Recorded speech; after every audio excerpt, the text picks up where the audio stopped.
Islamic Brotherhood Television.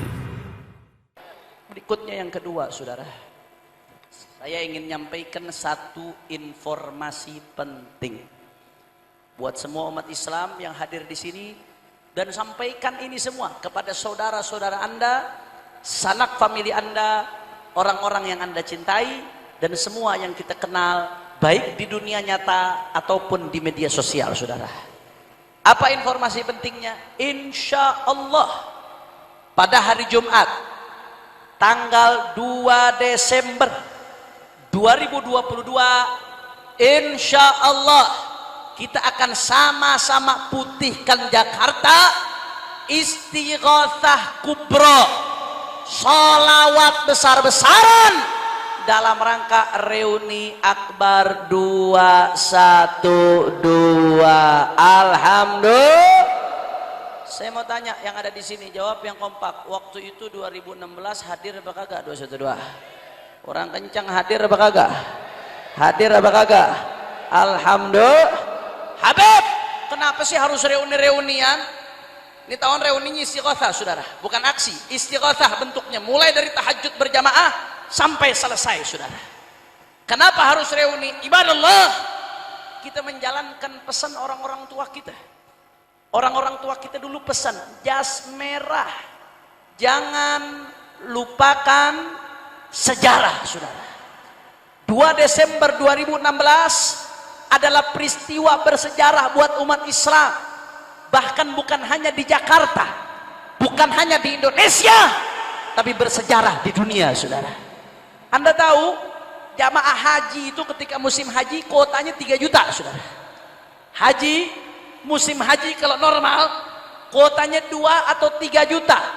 Tapi sejarah mencatat 2 Desember 2016 7 juta umat Islam berkumpul memutihkan Jakarta, saudara. Takbir, takbir.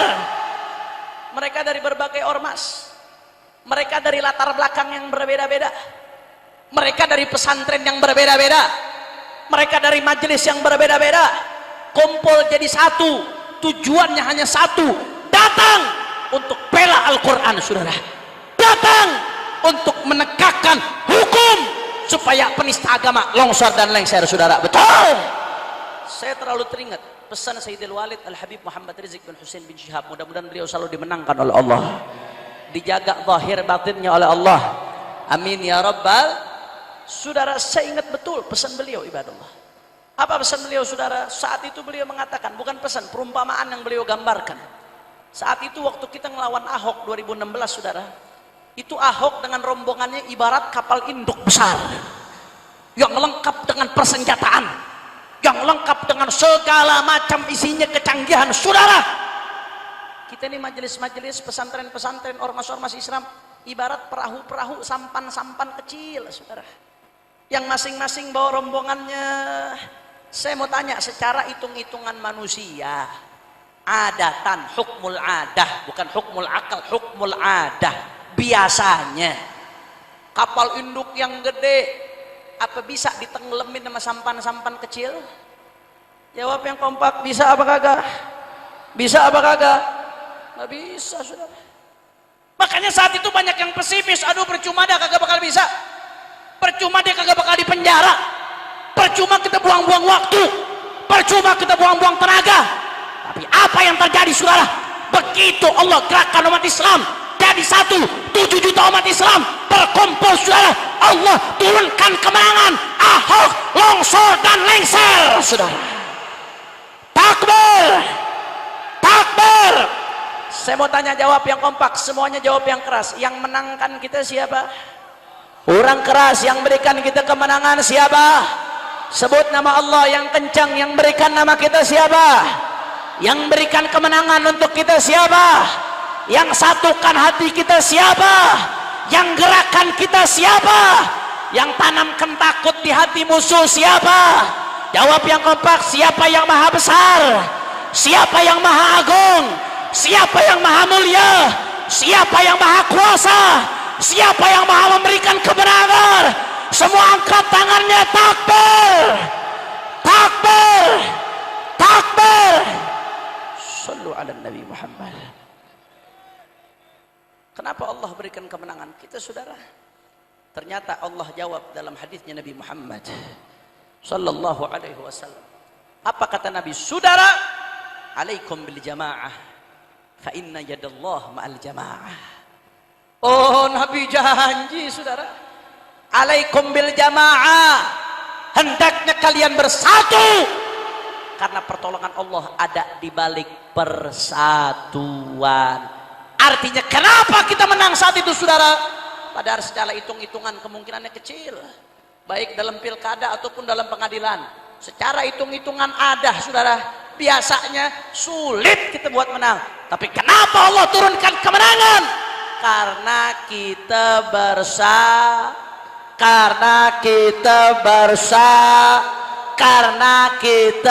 bersama. Makanya saudara, ambil pelajaran dari ini. Begitu engkau bersatu, kau ditolong oleh Allah, kau kuat, kau menang, kau mulia, kau izzah.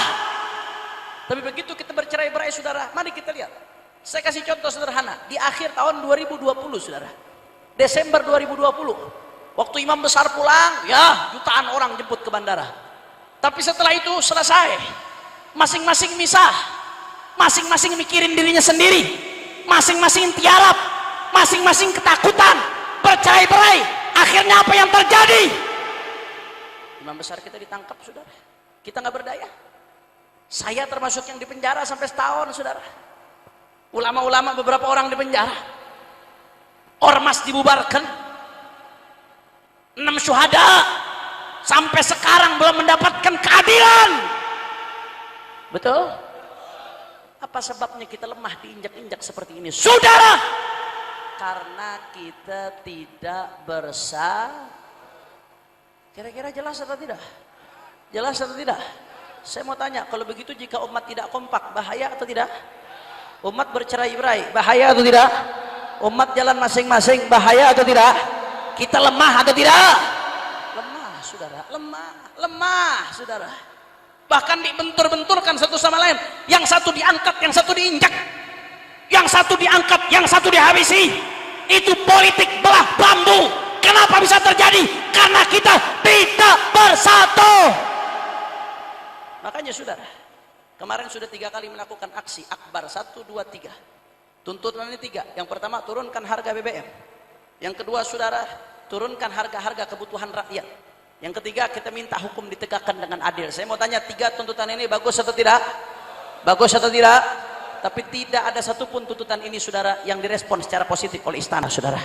Akhirnya kita turun aksi keempat, 411. Tuntutannya saat itu cuma 1, saudara.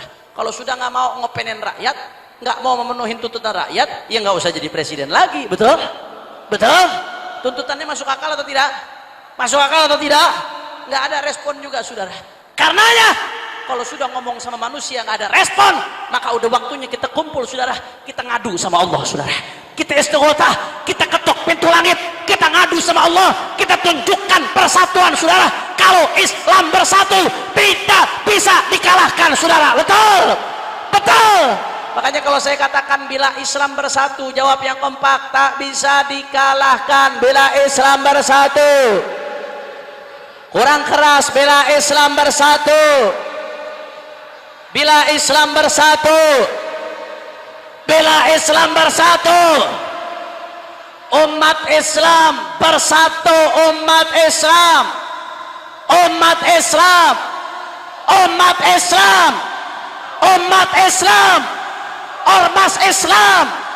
Majelis taklim, pesantren, masjid-masjid dan musola, habaib, kiai, santri, jawara, umat Islam, umat Islam. Maka saya mau tanya, jawab yang kompak, umat Islam siap 212 kita putihkan Jakarta? Tempatnya insya Allah menyusul. Yang jelas tempat kepastiannya dalam beberapa hari ini insya Allah kita kabarkan, saudara. Yang jelas siap-siap 212 mulai tahajud berjamaah. Perkiraan saudara pagi sudah selesai, kita kumpul, kita istighothah, kita sholawat, kita munajat, kita tunjukkan persatuan umat. Kalau umat sudah bersatu, maka tidak akan ada yang bisa mengalahkan umat Islam dalam perjuangannya, saudara. Takbir, takbir, takbir. Sekali lagi saya mau tanya, siap kita bersatu? Siap putihkan Jakarta? Siap hadiri reuni akbar 212? Siap ikut komando ulama? Siap istighatsah minta pertolongan Allah? Siap tunjukkan persatuan? Semua angkat tangannya. Allahu akbar, Allahu akbar, Allahu akbar. Sallu ala Nabi Muhammad. Allahumma salli wa sallim wa barik alaihi wa ala alihi.